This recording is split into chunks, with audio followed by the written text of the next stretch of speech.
انہوں نے بیان کیا کہ میں نوعمر لڑکی تھی، قرآن مجھے زیادہ یاد نہیں تھا۔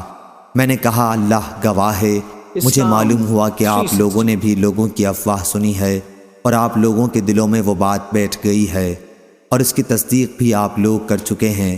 اس لیے اب اگر میں کہوں کہ میں اس بہتان سے بری ہوں اور اللہ خوب جانتا ہے کہ میں واقعی اس سے بری ہوں، تو آپ لوگ میرے اس معاملے میں تصدیق نہیں کریں گے۔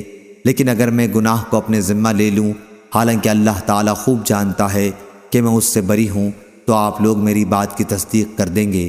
قسم اللہ کی، میں اس وقت اپنی اور آپ لوگوں کی کوئی مثال یوسف علیہ السلام کے والد یعقوب علیہ السلام کے سوا نہیں پاتی کہ انہوں نے بھی فرمایا تھا پس صبر جمیل، صبر ہی بہتر ہے، اور جو کچھ تم کہتے ہو اس معاملے میں میرا مددگار اللہ تعالیٰ ہے۔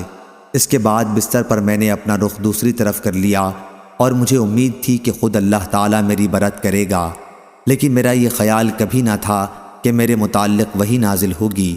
میری اپنی نظر میں حیثیت اس سے بہت معمولی تھی کہ قرآن مجید میں میرے متعلق کوئی آیت نازل ہو۔ ہاں، مجھے اتنی امید ضرور تھی کہ آپ کوئی خواب دیکھیں گے جس میں اللہ تعالیٰ مجھے بری فرما دے گا۔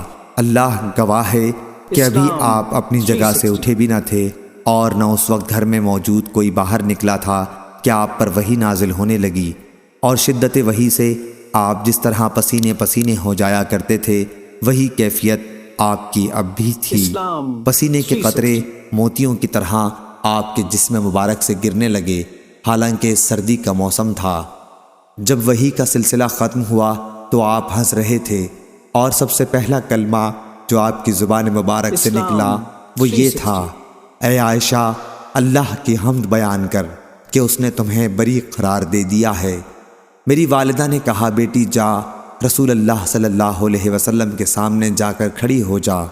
میں نے کہا نہیں، قسم اللہ کی، میں آپ کے پاس جا کر کھڑی نہ ہوں گی، اور میں تو صرف اللہ کی حمد و ثنا کروں گی۔ اللہ تعالیٰ نے یہ آیت نازل فرمائی تھی، جن لوگوں نے تہمت تراشی کی ہے وہ تم ہی میں سے کچھ لوگ ہیں۔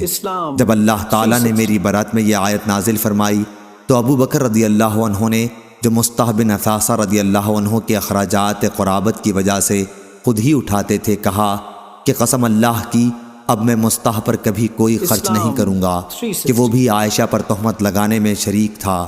اس پر اللہ تعالیٰ نے یہ آیت نازل کی، تم میں سے صاحب فضل و صاحب مال لوگ قسم نہ کھائیں، اللہ کے ارشاد غفور الرحیم تک۔ ابو بکر رضی اللہ عنہ نے کہا خدا کی قسم، بس میری یہی خواہش ہے کہ اللہ تعالیٰ میری مغفرت کر دے۔